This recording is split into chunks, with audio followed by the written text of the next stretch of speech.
سو ابھی ریسنٹلی جو ہے وہ سما ٹی وی کے اوپر ایک شو ہوا اور اس میں ساحل ندیم صاحب اور قمر صاحب بیٹھے ہوئے اور ایک بچی نے سوال کیا اور ساحل صاحب نے طاغوت کیا ہے اور سارا.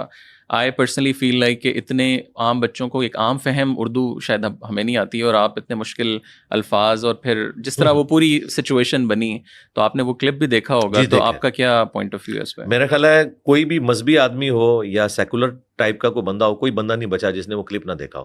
میرے نزدیک پاکستان کی ہسٹری میں اگر 5 بڑے واقعات لیے جائیں نا جو مذہب کے پوائنٹ آف ویو سے وائرل ہوئے ہیں, ان میں سے ایک ہے.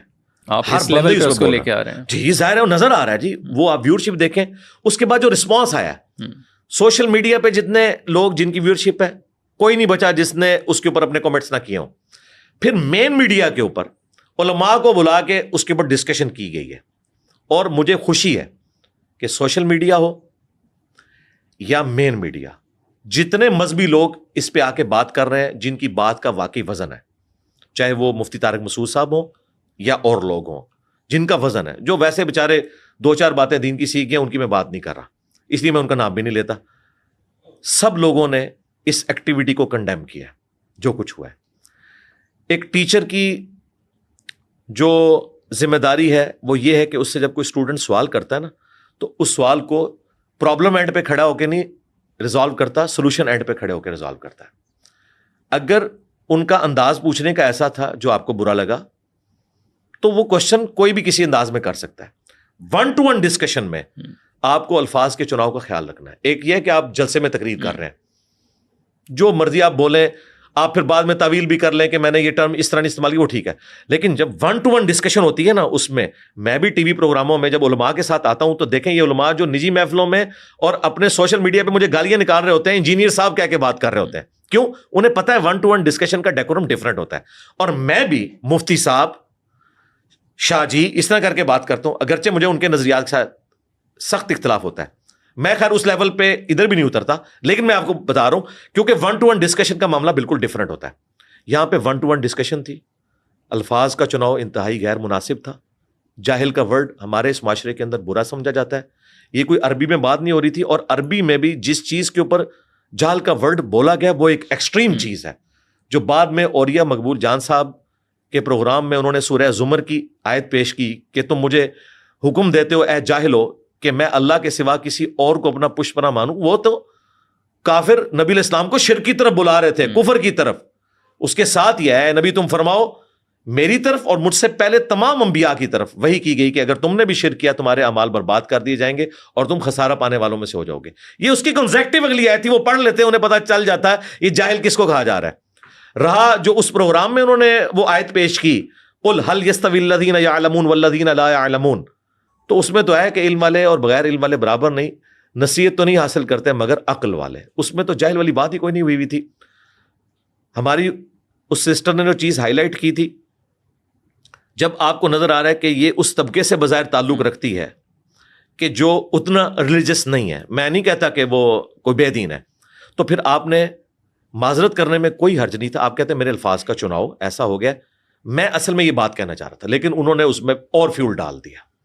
ٹھیک ہے, جاہل جاہل کر کے اس کو بار بار ریپیٹ کیا بجائے, اور پھر وہ جس ٹرم کے اوپر بات کر رہے تھے, میرے بھائی طاغوت کی ٹرم کے طور پہ تو کسی کو نہیں پتا, لیکن اس کا فارم سب کو پتا ہے. یہ اسی طریقے سے ہے کہ اگر میں کسی مسلمان سے پوچھوں کہ موحد کون ہوتا ہے, تو 95% مسلمانوں کو موحد ورڈ کا نہیں پتا, صرف اہل حدیث کے ہاں یہ ٹرم یوز ہوتی ہے.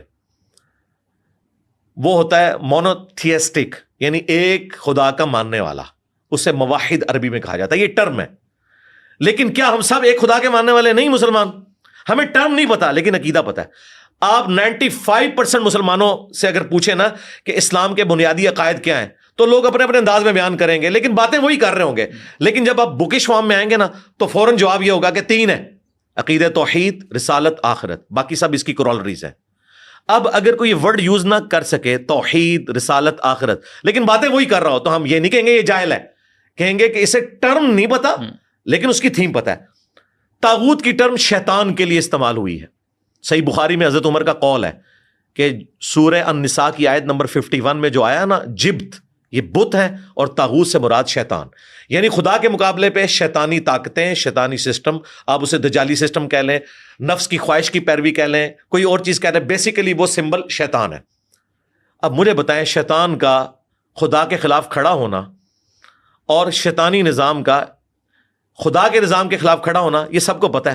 اب شیطان کے لیے طاغوت کا لفظ استعمال ہو گیا، اور اس میں بھی طاغوت ان کے لیے صرف یہ رہ گیا کہ اسلامک سزائیں نافذ کر دو، جو اس کا ایک چھوٹا سا جز کیا جزنی ہے۔ طاغوت اصل میں یہ ہے کہ ایاک نعبد و ایاک نستعین، عبادت اللہ کی ہوگی، دعا اسی سے مانگیں گے، کسی مرے ہوئے شخص کو نہیں پکاریں گے دعا کے لیے، اور دین خدا کا فالو کریں گے جو اس کے پروفٹ نے سکھایا، کسی بزرگ بابے کا فرقے کا دین فالو نہیں کریں گے۔ اس میں تو معذرت کے ساتھ ہمارا مذہبی طبقہ خود طاغوت بنا ہوا ہے۔ اب مجھے بتائیں کیا کریں؟ اس طاغوت کے اوپر نہ ساحل ادیم صاحب بولیں گے، اس کے بعد بھی نہیں کبھی بول سکیں گے، نہ بولیں گے خلیل الرحمان قمر صاحب، کیوں کہ اگر یہ بولیں گے پھر مذہبی طبقے کی حمایت ان کے لیے ہٹ جائے گی۔ اگر وہ کہے نا کہ یہ سارے فرقے طاغوت ہیں، فرقہ واریت کیا طاغوت نہیں ہے؟ ان کے بنانے والے طاغوت ہیں، جنہوں نے فرقے بنائے، جنہوں نے نہیں بنائے جس طرح امام حنیفہ، ان کی طرف سے غلط منسوب ہو گیا، ان کا احترام۔ لیکن جو انڈیا کے 2 شہروں کے نام کے اوپر پاکستان میں فرقے بنے ہوئے ہیں اور ایک دوسرے کو کافر سمجھتے ہیں، وہ طاغوت نہیں ہے؟ تو یہ سارے کا سارا تماشا جو لگایا ہوا ہے نا، ہمیں پتہ ہے کس لیول تک کوئی جا سکتا ہے، تو اس لیول پہ ان کو جانے کی ضرورت نہیں تھی۔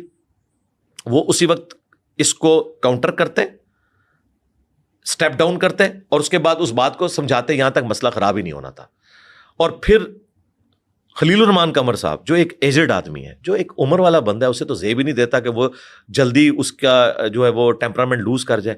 انہوں نے کہا بچی کو مائک لگاؤ، انہوں کس نے دیتا ہے؟